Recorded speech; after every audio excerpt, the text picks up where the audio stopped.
Well, if you listen real closely, you can hear the Champions League music playing around the Bernabeu. The champions!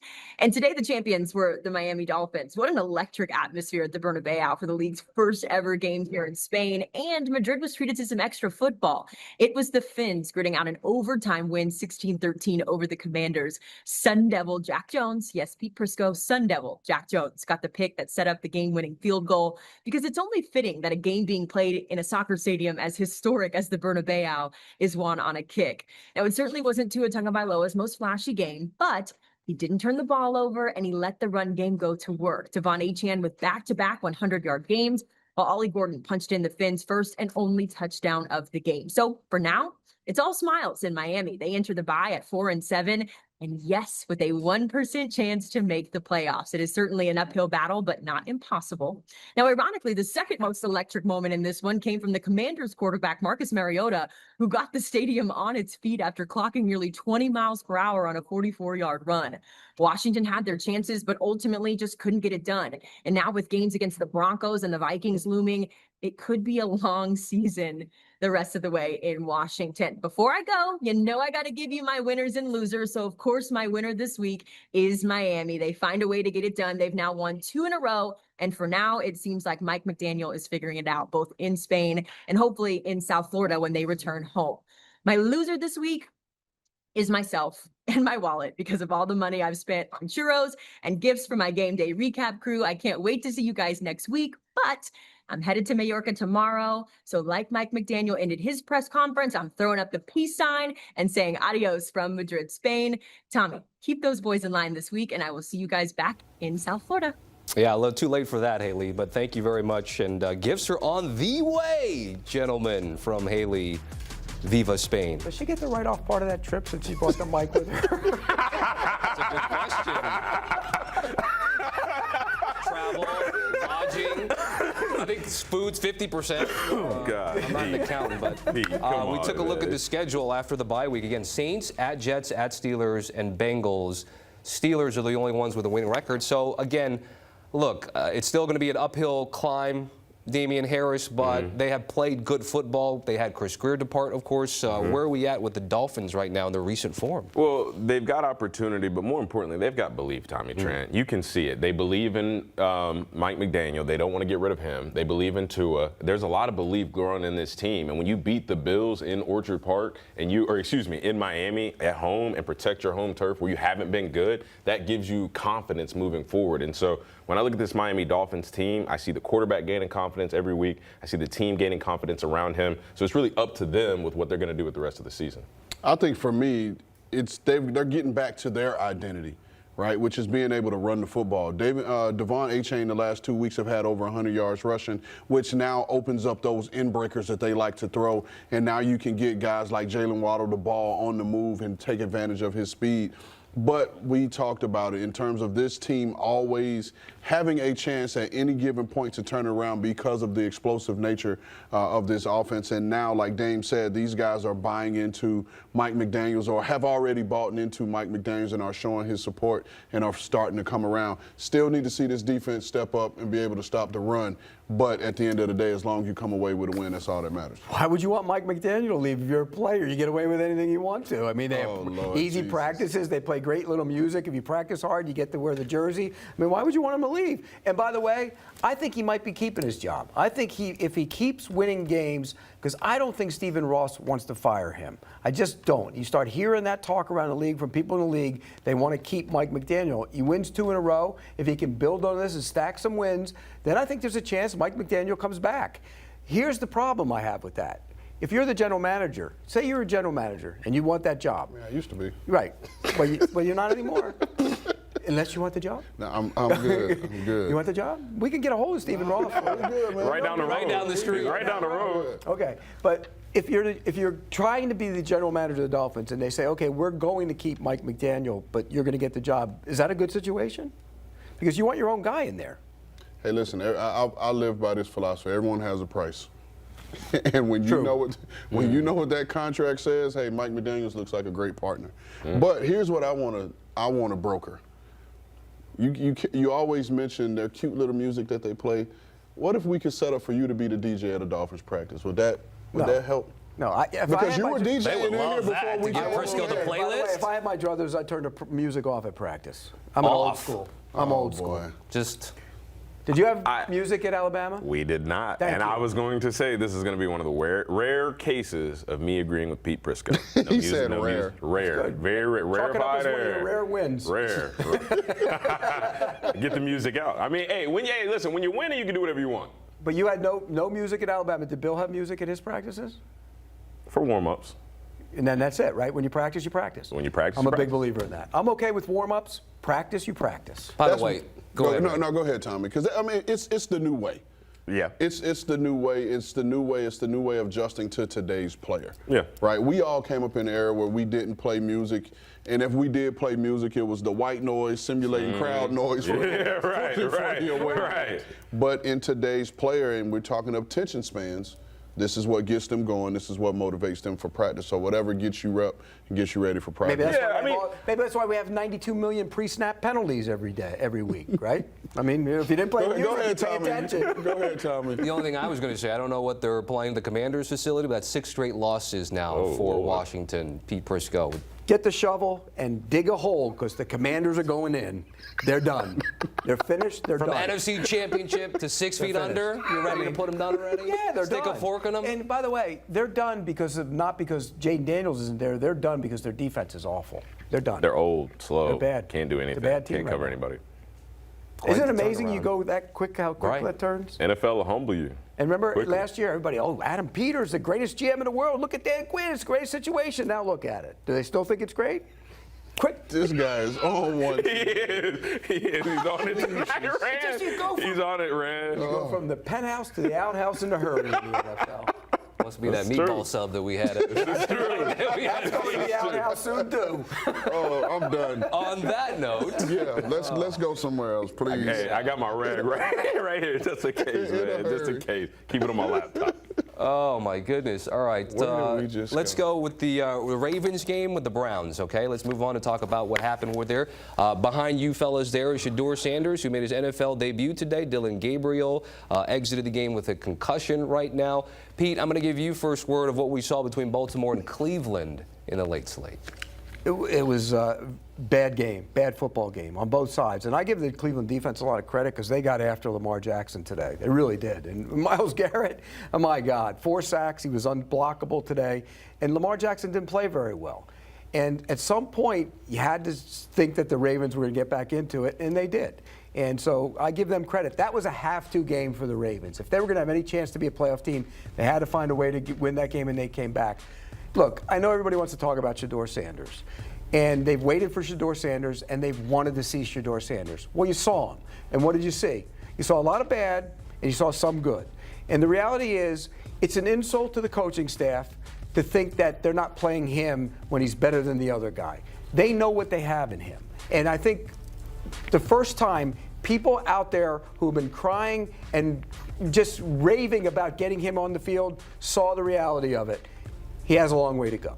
I'm not going to say look, you throw a kid in there in that situation, it's hard to go in there and win games and make plays, but he wasn't very good. He was just, late in the game he made a couple throws, but aside from that, he wasn't very good.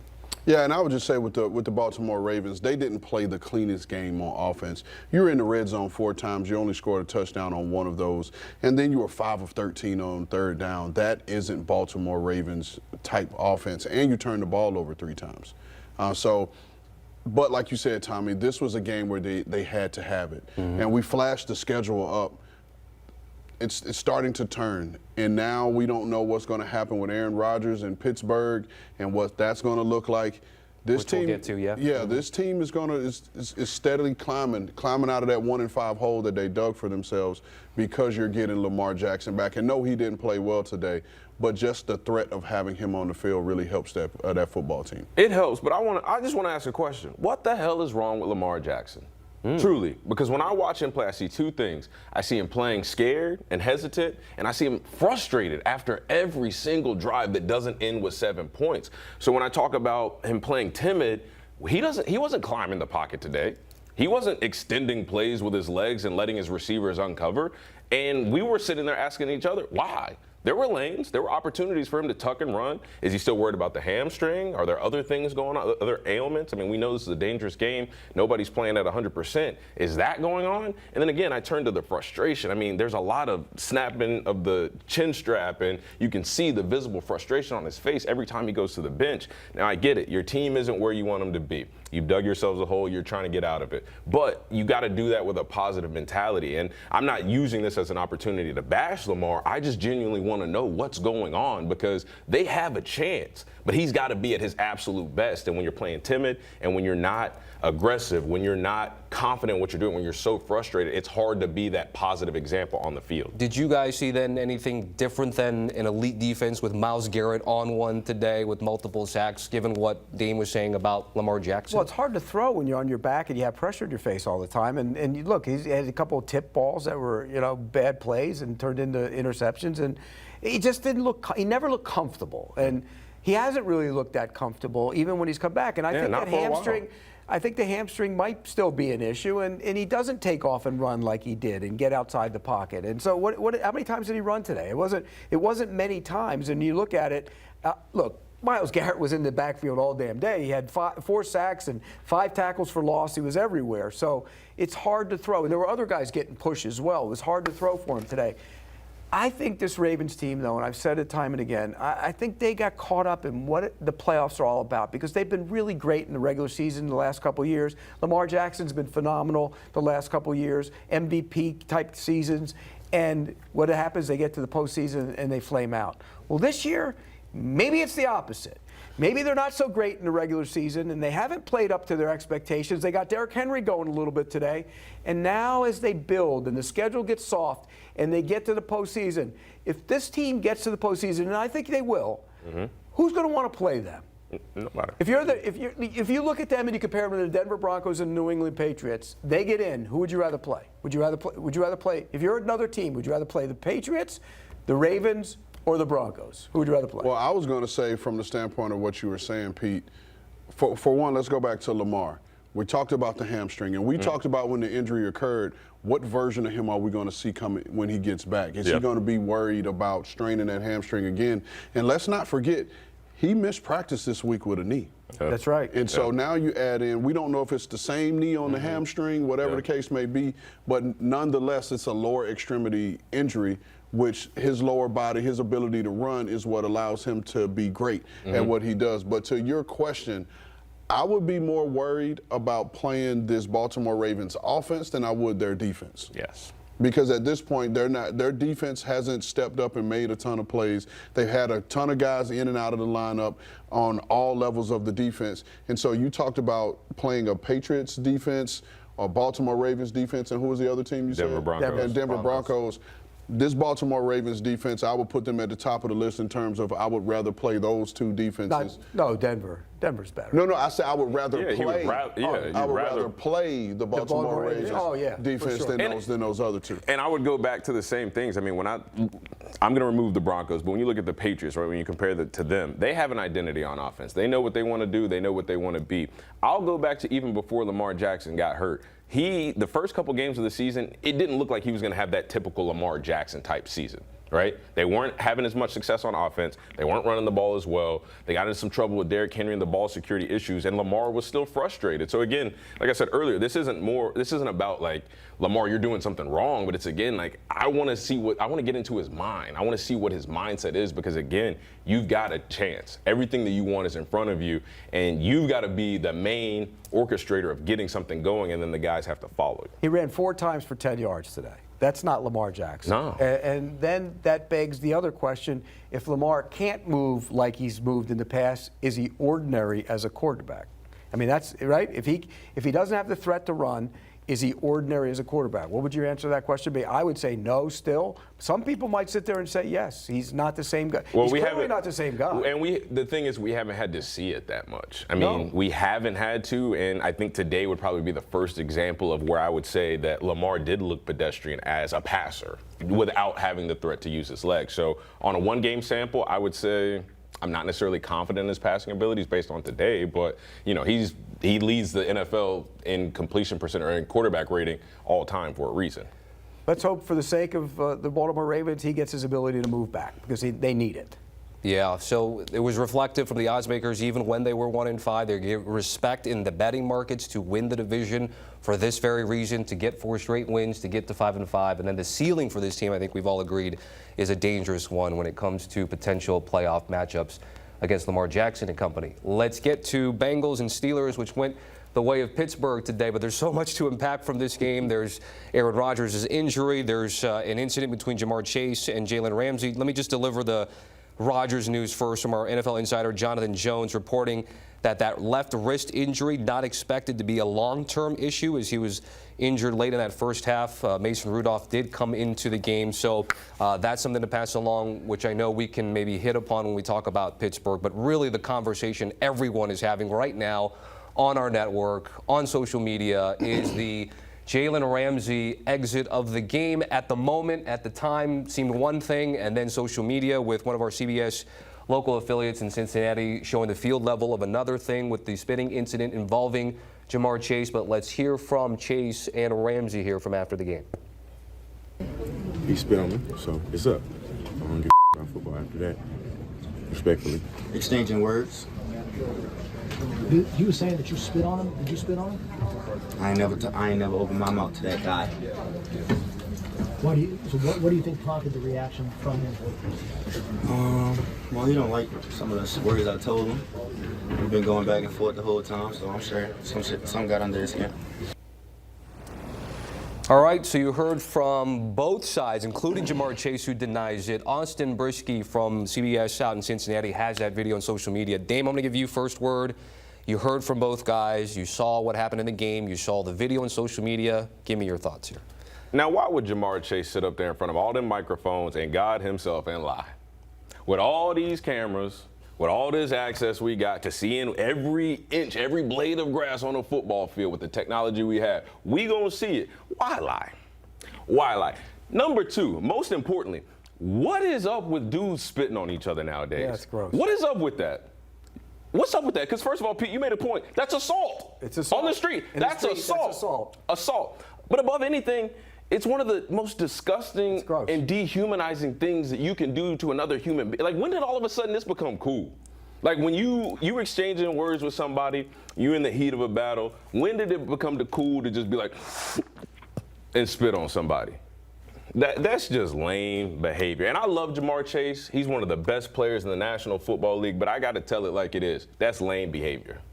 Listen, you talk about us on the football field. I'm saying us, I'm putting my former player hat on. We always talk about being brothers and it being a brotherhood and protecting your brother, and that we never want to see anything happen to one of our brothers. But you talk about one of the most disrespectful things you could do to another human, which is spit on him. Now, I'll say this. He said he didn't do it. Yeah, all Maybe right. it was AI. Yeah, all right. I don't know. All right. You're right. I'm not. Was he screaming and spit came out? Pete, you saw the video. He looked like he spit on him. I was going to say the volume in which I saw of saliva that came out of his mouth. I don't know anybody that. This ain't even funny, but I don't know anybody that talks and that much saliva comes out of your mouth. No. Again, here's where I'll go with it. And I'm just going to cut it short like this. This is something that the leadership of both of these organizations need to get involved in, and there is a conversation that needs to be had between Jamar Chase and Jalen Ramsey, because the level of disrespect that this was just shown, this is something that could escalate outside of the football field, and we don't need it to go to that route. So from me to you, both organizations need to step in and create a conversation between these two men, because we don't want to see this escalate outside of the game. You know who used to spit on people? When you were in second grade, some kid backed in a corner, he always ended up spitting. That's who spit. This is like a grade school fight. That's what that is. Why would you ever? I'm with you guys. It's one of the most vile, disgusting things you could do. And I said it was assault because you've seen people get arrested for spitting in somebody else's face. That is assault. It's just vile and disgusting. There's no place in the game for it. And by the way, when you look at what Ramsey did, if he indeed spit in his face, which it looks like he did, Ramsey was a little controlled, actually, in what his reaction should have been. Yeah. Because he didn't go after him the way he should have gone after him if he did spit in his face. I'm gonna tell you, go back and listen to what Jalen said. He said he spit on me and it's up. I don't care about football after that. But that's why I just said what I said. There's a coded language in there that not everyone speaks. But the fact that he just said, when he spit on me, it's up. Translation, I don't give up about anything at that standpoint. You just disrespected me as a man. Kind of held back though, considering what he said. But that's why I said him showing restraint on the field could potentially lead to something happening elsewhere. So that's why I said the leadership in both of these organizations need to step in and initiate a conversation. I agree with you, because I'll just say this as a player: if you spit on me and we don't handle it in that moment, we're gonna try to find a moment to handle that. Come to whatever agreement or settling of the differences that we have, we're going to find time for that. Because that, again, we saw it from Jalen Ramsey. Like, this isn't a football player thing. This isn't a culture thing. This is just about being a man and not letting somebody spit on you. Simple as that. We were showing you the video of the CBS broadcast. The video I was mentioning that you can find on social media, actually a Fox affiliate, but you can find that on Twitter. The wrist injury for Aaron Rodgers, again, our insider Jonathan Jones saying it's not long-term. Pete, should there be any level of concern for that injury? Oh, yeah, there should be definitely level of concern. This is a team that needs to win every game, or at least stay in the race. You know the Ravens are coming right down the pipe, right at you. So, yeah, it's a concern. I don't know what the problem will be with the left hand. Now, if it was his right hand, it would be a significant issue. But what about taking snaps, and how long will he miss? If he casts it? I mean, what's the extent of the injury? We don't know all that just yet. But I'm with him. I don't think it's going to be long term, because it's the non-throwing hand. Yeah, though I listen to everything in terms of the language, and saying that it's not going to be long term, meaning we know short term IR is 4 weeks. Long term means you're going to be out for the season. So to me, that signifies somewhere in that 3 to 4 week range. Let's hope not.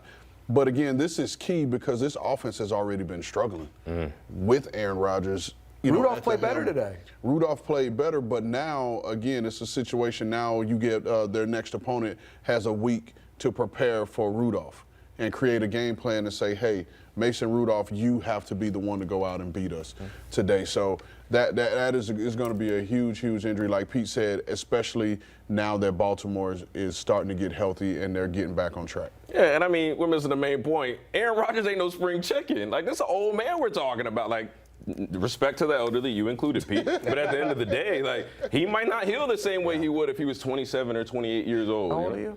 28. Okay, well, multiply by 3, because that's how many years your body gets beat up by playing in the NFL. So you're 70. Okay, so how old is Aaron Rodgers? To my point, again, it makes it a bigger injury, and we have to pay more attention to it, because Aaron Rodgers, he is old. Well said for a 76-year-old. We'll continue to figure out the Prisco algorithm when we get done. We'll hit a break here on HQ. When we come back, Chicago Bears, yet another fourth quarter comeback. That's 3 straight for Chicago at Minneapolis, getting some revenge today.